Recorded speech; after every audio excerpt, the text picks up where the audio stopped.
There is no shortage of seitan recipes to choose from, and one of the biggest decisions that you come across is whether you should use vital wheat gluten or wash the flour method. Both of these seitan roasts are made from gluten, both have the exact same seasonings, and both were cooked the same way. However, they each tear differently, have a different feel, appearance, and texture due to the methods used. So what exactly is the difference between these two methods? Is there an advantage to using one over the other? Can you take a wash the flour recipe and simply sub vital wheat gluten? We will answer those questions and more in this video, but I gotta cover a few things first. Let me explain. The simplest definition of seitan is a food made from gluten. And while it's a food in its own right, it is also widely used as a meat replacement. And if you're new here, I have quite a few recipes focusing on using seitan as a mock meat. Seitan is nothing new. It has a rich history, and it was first mentioned in a Chinese agricultural encyclopedia in the year 535. It directly translates to mean the word dough tendon. And it probably gets that name because the texture that it gives off is very similar to meat in the final product. So this is good and all, but why should you care about how gluten is formed? Well, that's actually the difference between wash the flour method and using vital wheat gluten. So WTF is wash the flour. You see, wash the flour method requires literally washing out the starch from flour so that mostly only the gluten is left. You start by hydrating flour to make a dough, and then you rest and knead it to allow the gluten strands to form.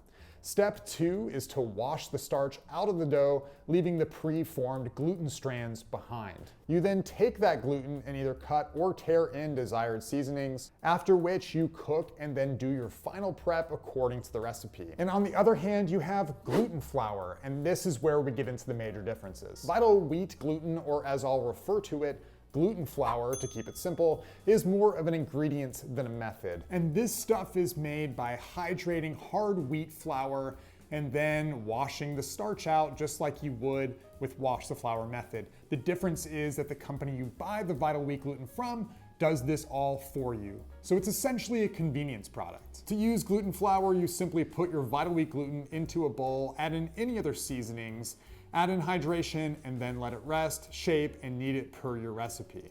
One of the major differences is that the seasonings are added before the gluten is activated, the opposite of wash the flour method where you add the seasonings after hydration. So given those differences, can you simply sub vital wheat gluten in a wash the flour recipe? Before I get into that, I just want to say if you like this video, feel free to click the like button, and if you want to see more content like this, I nerd out a lot about gluten, click that subscribe button. I'll show up more in your feed.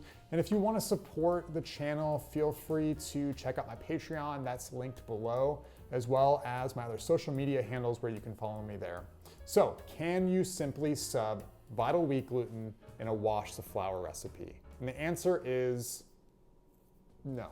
While I guess it's technically possible, it would really rely on your definition of how much you can change a recipe while it's still being the same recipe. The techniques are just too different at all stages of the recipes to be able to sub one for the other. And you'd have to have a lot of technical know-how to pull that off. And there's just generally would be a lot of math involved, a lot of conversions, which, you know, if you're not that big into math, might not be your thing. For instance, to get a shredded texture, a vital wheat gluten recipe might call for a food processor to knead the dough, while a wash the flour recipe might call for knotting it to get the similar effect, and they wouldn't be interchangeable. If you tried to do this, you just end up changing the whole recipe. So to dig deeper, this is why textures are inherently different between the two methods. By the nature of actually washing the flour, you create more complexity in the strands of gluten as part of the process of washing, and then later as you tear in the seasonings. By massaging, cutting, or tearing in the seasonings, you're breaking,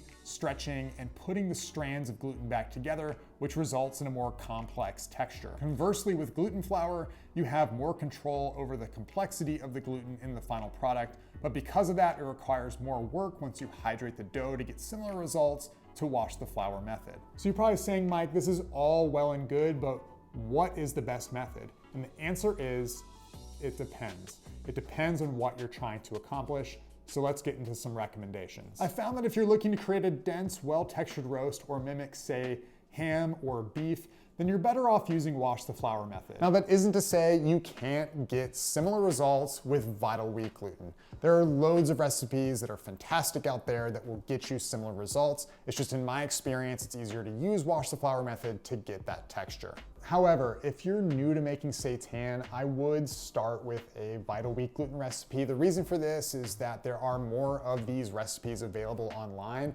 and wash the flour takes a little bit of feel and maybe a couple times to actually get right. So if I had to pick a winner between vital wheat gluten and wash the flour, I would say they're both great. I can't really pick a winner. What really it comes down to is you getting in the kitchen and making great food for your friends and family. So whichever one you want to try, I say go for it. Whatever makes you excited, give it a go and see what happens. So if you want to check out a great wash the flour recipe, click on this video right here. And if you want to check out a vital wheat gluten recipe, maybe that's more your speed, check out this one here. These are the roasts I used mostly in the B-roll for this video. So go ahead and click those now before the video ends and get out there and hail Seitan. Sorry, that was weird.